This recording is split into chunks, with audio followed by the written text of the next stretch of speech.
surat edaran dari tadi surat. Jadi kalau dipasokkan ke sana Pak, ini yang untuk bidan desanya. Ini untuk bidan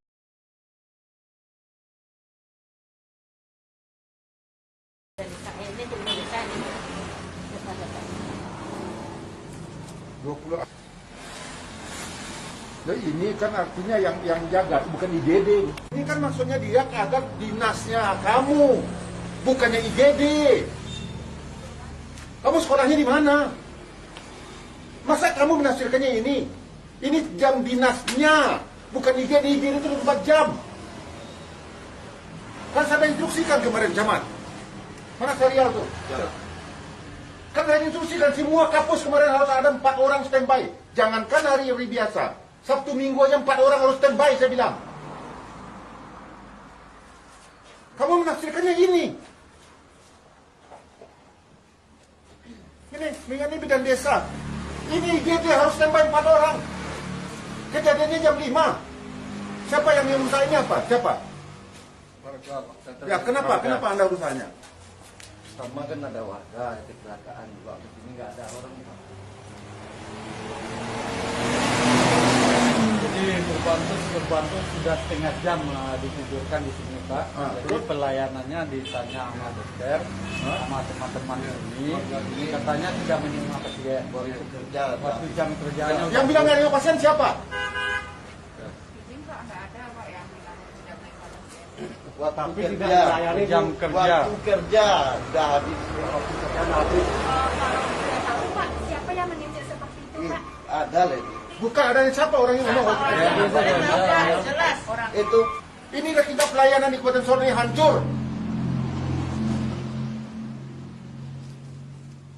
Masa IGD kamu bilang jam 5 udah nggak bisa kerja lagi? Serahkan perintah saya. Kamu ada nggak waktu saya panggil di kantor bupati? Apa perintah saya? dia memang standby di puskesmas. Nah kenapa kalau IGD kamu bilang cuma sampai jam 5 sore?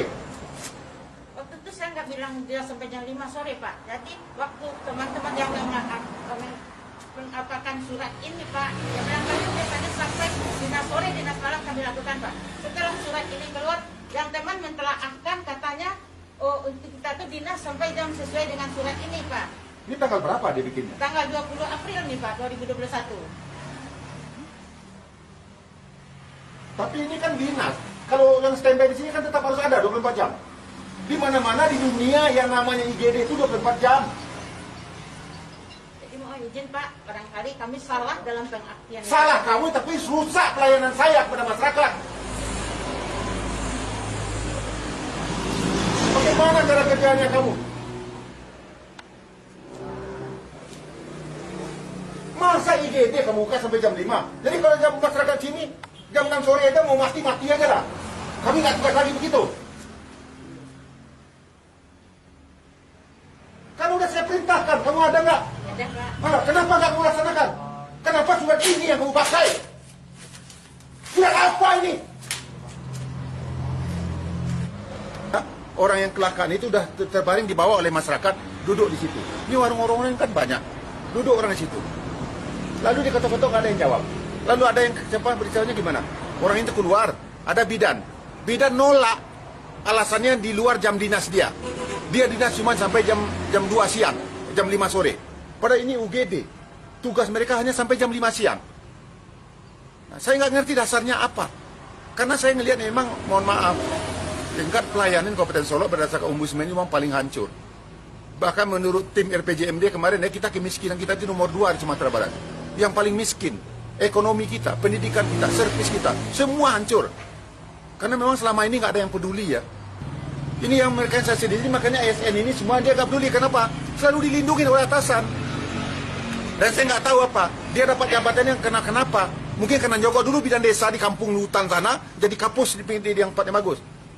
Karena kedekatan dengan si ini, kedekatan dengan si itu. Jadi ini yang terjadi di Solo ini selama ini. Jadi pemerintah yang lama ini yang itu yang bikin hancur Kabupaten Solo. Memang saya sedih sekali ya, agak kesal saya. Padahal saya sebagai putra daerah inginnya Solo ini bangkit, bagus. Mereka nggak mau, ini ada surat yang tadi itu. Coba bayangkan ada surat pernyataan tidak mau tugas, ditandatangani. Inilah birokrasi lingkaran setan semuanya. Ini yang saya sedihkan ya. Makanya banyak daerah di daerah saya ini nggak bisa maju karena terlalu banyak birokrasi. Ada surat menolak untuk kerja. Ini yang repot yang kayak begini. Ini menolak untuk kerja. Yang namanya UGD, puskesmas harus standby. Bahkan saya sudah minta mereka agar siapkan dana. Kan pemerintah, Pak Presiden sudah memerintahkan kita refocusing anggaran untuk antisipasi bencana. Kita anggarkan banyak. Solo aja dapat 86 miliar saya anggarkan untuk kesehatan di masyarakat saya di sini, mencegah terjadi COVID ini. Udah saya anggarkan mereka bebas untuk melakukan untuk refocusing. Tapi mereka nggak ada yang peduli. Lihat nih surat ini, menolak untuk kerja dan nggak ada tindakan apa-apa dengan gagah lagi nih, pakai materai lagi, pakai materai untuk nolak kerja. ASN ini menolak untuk kerja pakai materai, tindakan dari atasan nggak ada sama sekali. Saya lihat ini di kampus-kampus ini semuanya bermasalah, karena harusnya kan di sini pusat pelayanan masyarakat kesehatan utamanya kan. Kalau masyarakat udah sehat kan, Bang. Ini kalau masyarakat sakit semuanya gimana? Aduh, saya sedih. Nih, semua tanda tangan. Ya, hebat ini. ASN tanda tangan nolak untuk kerja, tapi tidak tindakan dari atas. Pakai materai lagi. TU-nya lagi yang tanda tangan ini semua. Ini yang terjadi di kampung saya. Saya mohon kawan-kawan media, tolong dibantu saya. Dan saya orangnya memang seperti ini, tegas saja. Lillahi ta'ala semuanya untuk rakyat saya. Dan saya nggak mau mendengar kalau ada rakyat saya yang susah, lalu dipermainkan oleh ASN ini lapor kepada saya. Ya, saya siap memberikan apa kepada mereka kalau memang rakyat dikecewakan oleh mereka ini semua. Dan saya terus terang selaku Bupati mohon maaf kepada seluruh masyarakat Kabupaten Solo, khususnya masyarakat yang lewat di sini jalan nasional semuanya, atas pelayanan yang dilakukan oleh Puskesmas Tanjung Bingkung ini.